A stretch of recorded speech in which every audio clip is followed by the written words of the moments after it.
بسم اللہ الرحمن الرحیم۔ شروع کرتی ہوں اللہ کے نام سے جو بڑا مہربان اور نہایت رحم کرنے والا ہے۔ السلام علیکم پیارے دوستوں۔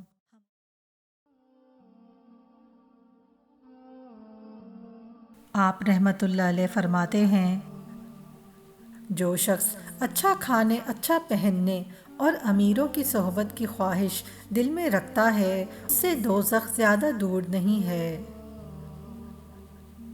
نماز میں خشوع یہ ہے کہ ایسی بے خبری ہو کہ اگر اس پر نیزہ مارا جائے تو تکلیف محسوس نہ ہو۔ آپ رحمت اللہ علیہ فرماتے ہیں، جب میں صبح سو کر اٹھتا ہوں تو مجھے شام تک زندہ رہنے کی امید نہیں ہوتی۔ ضروریات زندگی کو محدود کرو گے تو خوش رہو گے۔ اللہ کی کتاب، رسول کی سنت اور صالح مومنین کی صحبت کو لازم پکڑ لو۔ کسی کے لیے پس پشت دعا کرنا اس کی زیارت و ملاقات سے افضل ہے۔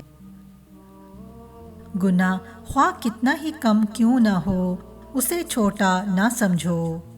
جس نے گناہ کو چھوٹا جانا، اس نے خدا کو چھوٹا جانا۔ موت کو یاد رکھو، بہت جلد آنے والی ہے، اور امیدوں کو کم کرو کہ جینا بہت کم ہے۔ جو شخص تین چیزوں کو دوست رکھتا ہے، شیطان اور دوزخ اس کی گردن پر سوار ہوتا ہے۔ لذیذ کھانا کھانا تاکہ خوب پیٹ بھرے، لباس فاخرہ زیب تن کرنا، اور دولت مند غافلوں کی مجلس میں بیٹھنا۔ آپ نے فرمایا، سلامتی تنہائی میں ہے کہ اللہ تعالیٰ کا ذکر اس کا ہمنشیں ہے۔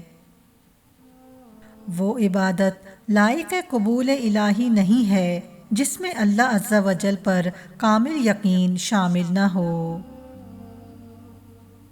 جو کوئی اچھا کھانے، عمدہ لباس پہننے اور امیروں کے پاس بیٹھنے کو محبوب سمجھتا ہے، دوزخ اس کی شارک سے بھی زیادہ قریب ہے۔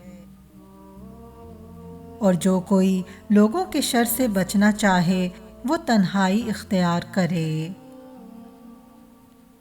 شیطان کے غلبے سے نفس حکمران بنتا ہے۔ جب سو موت کو سرہانے سمجھو، اور جب بیدار ہو تو اسے سامنے سمجھو۔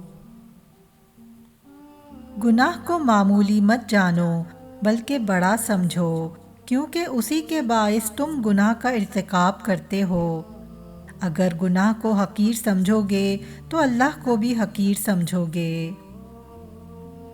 ان دلوں پر افسوس ہے جو شک میں پڑے ہوئے ہیں اور نصیحت حاصل نہیں کرتے۔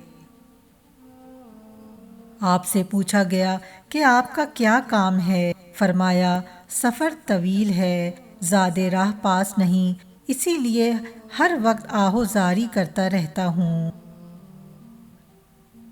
آپ نے فرمایا، جس نے اللہ کو اللہ جانا، وہ ہر چیز کو جان گیا اور اس پر کچھ مخفی نہ رہا۔